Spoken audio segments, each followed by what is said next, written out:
taking responsibility for my actions, owning the consequences of my decisions, being accountable for what I had done. And in that moment, it required an apology.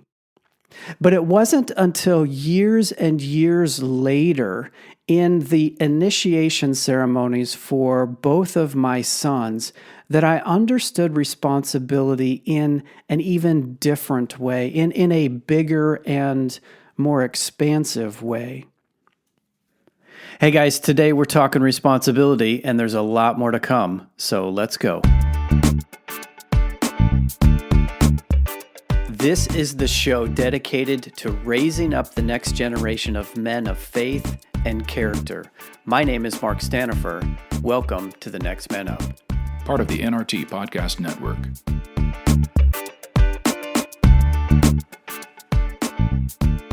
Well, hey guys, welcome back once again to the Next Man Up podcast. And so good, as always, to have you along with us for another episode. My name is Mark, and I'm honored to be your guide today through another character quality that is essential for manhood. Let's talk about responsibility. I don't remember how old I was, but I was probably junior high-ish, I'm going to guess. I don't remember for sure, but let's go with junior high-ish. And a friend from the neighborhood, a sort of a casual friend from the neighborhood, came by one evening after dark in the wintertime and said, "Hey, do you want to play basketball?" Now, this guy was automatically cooler than me because he was older, he was taller, and of course, those at that age, those are just necessarily cooler qualities. And so I was completely flattered that he came by to ask me to play basketball. And so what do I say? Absolutely. I'm running out the door with my shoes untied and the ball in my hand. I couldn't get out there fast enough. This was an unusual thing for him to come over, at least at that time of the day, and to come to ask me specifically if I wanted to play. And so I was leaning into this in a heartbeat. Now, I don't remember how long we played, but like I said, it was dark, it was winter, there was still some snow on the ground. Our driveway was partially concrete and partially gravel. And so, of course, we were playing basketball on the concrete part. But it seems like it didn't take too long for this neighbor friend, Mike, to get a little bored with the game of basketball and begin to experiment with a different game. Now, given what I know about Mike and this side of the experience and some wisdom and some insight now behind me, it's entirely possible that this was Mike's plan all along, that it really wasn't about playing basketball. It was about this other game that developed. Regardless of what the intentions were, not too long after basketball ceased to hold his interest, he started forming snowballs, some of them laced with gravel from the driveway, and hurling them at the neighbor's metal shed. Now, the target wasn't all that far away, at least in my memory, but it seemed like it took some skill and some quality of arm strength to hit this target. And when we did, boy, the sound was rewarding. Now, of course, Mike started it, but I decided at some point to hop in, to join in too. Now, mind you, it's dark. It's evening. There's not a whole lot going on in the neighborhood. This house is relatively close to our house. The shed is in between, and the sound was just echoing between the two dwellings. I'm not sure why we thought this would go uncaught, but at the time, it was just one of these things that I was doing and caught up in and enjoying more than I should have been, nailing this metal shed with these gravel-laced snowballs.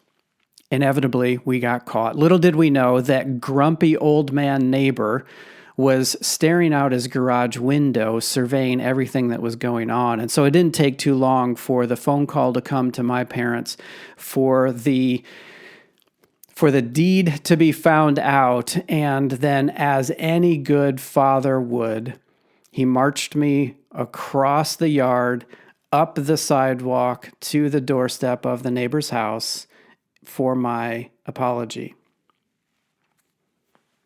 Now, in that moment, I learned a pretty valuable lesson about responsibility. Taking responsibility for my actions, owning the consequences of my decisions, being accountable for what I had done. And in that moment, it required an apology. Now, I don't remember how the apology went. I do know that this guy was grumpy. I'm sure that my dad had to smooth things over to some extent. But nonetheless, there I am on the doorstep apologizing for my stupid behavior, taking responsibility, even if it required a parental escort to make it happen. I learned in that moment a valuable lesson about being responsible for our decisions. Now, my wiring tends toward rule following. If there's a good way to do things, that's generally what I do. I don't tend to buck the system or color outside the lines, although in this case, I very clearly did. And so it made sense to me that I needed to apologize because of my wiring. But even more than that, I was understanding yet again, this was not my only infraction, but understanding yet again the importance of owning and accepting responsibility. But it wasn't until years and years later in the initiation ceremonies for both of my sons that I understood responsibility in an even different way, in a bigger and more expansive way. One of the men that's been instrumental and significant in the lives of both of my sons joined us for their initiation ceremonies. And I appreciated his contribution, what he had to say around the topic of responsibility so much. I asked him after my oldest's ceremony to lead into that topic again for my middle son and to share his thoughts again on responsibility. And he said many different things, but one of the things that stood out to me most as he was working through the definition of responsibility is this: the opportunity or ability to act independently and make decisions without authorization.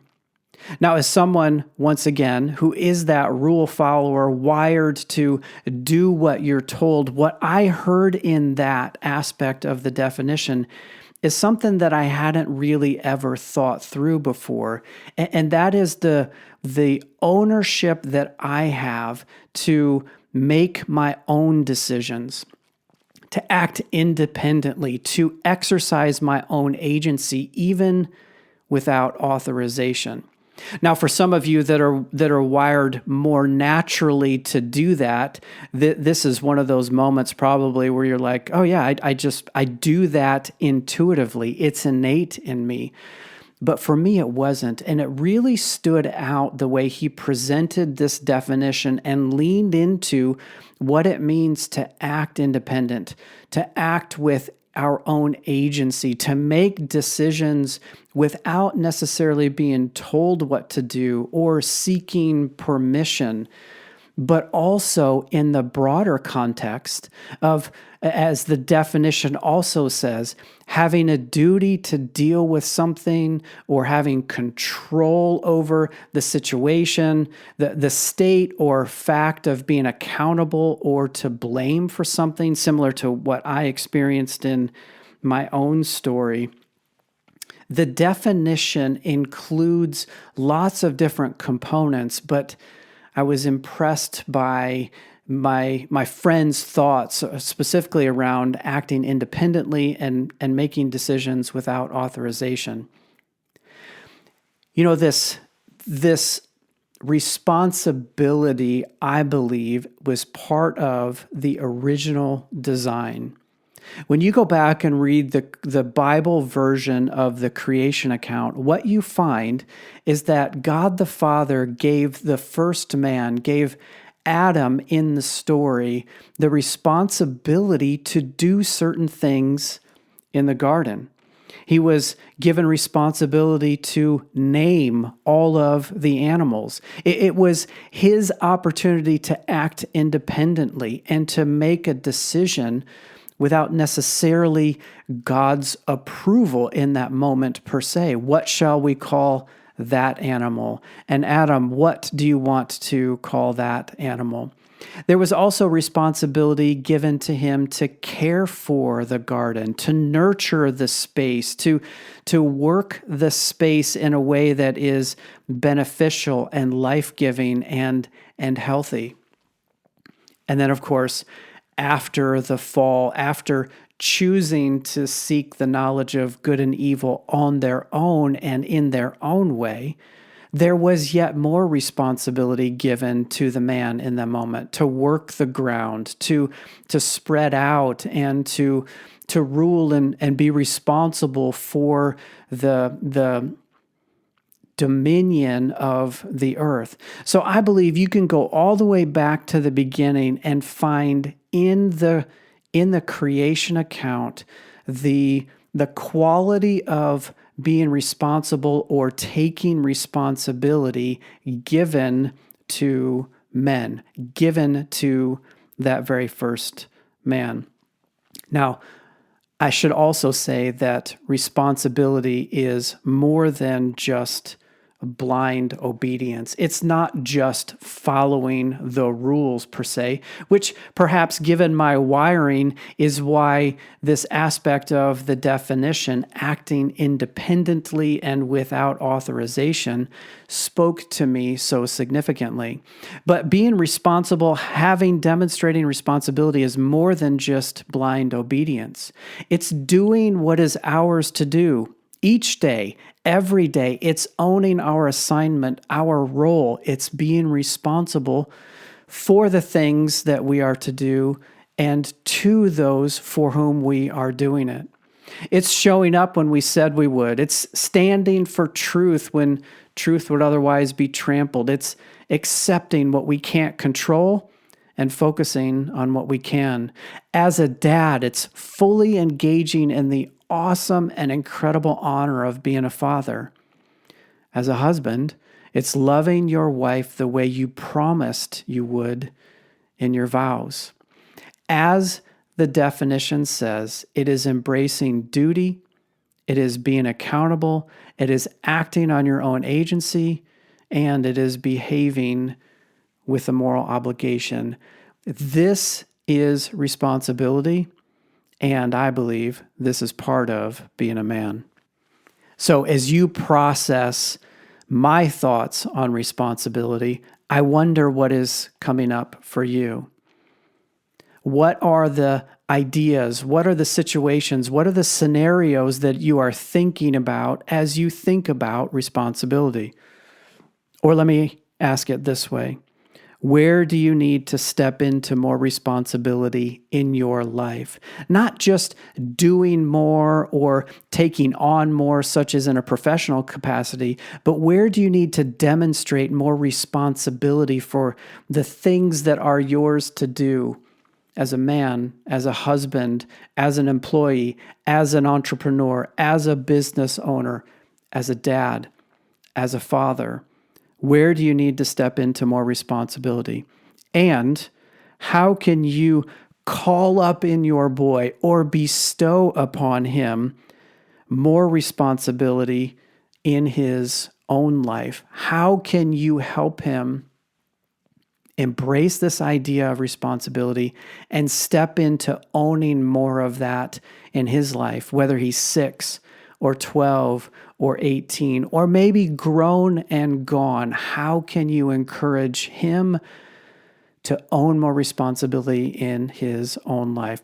A couple of questions to process as we bring another one of Mark's musings to a close here. That's your challenge. Where can you step into it more for you?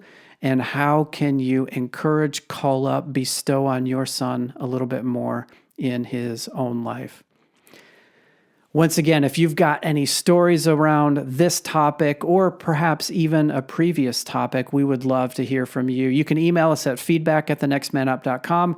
You can connect with us on Facebook at NMU Journey is where we live there.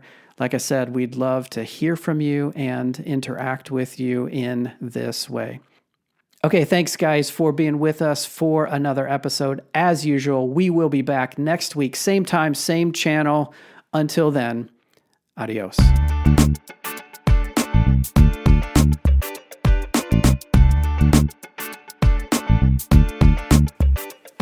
Hey listeners, thanks for journeying with us on this Next Man Up podcast. We would love to hear from you. Maybe you have a question or an idea, perhaps a topic for us to consider. If that's you and you want to reach out to us, you can get us at feedback@thenextmanup.com. That's feedback@thenextmanup.com. Again, we'd love to hear from you. Until next time, we'll see you later.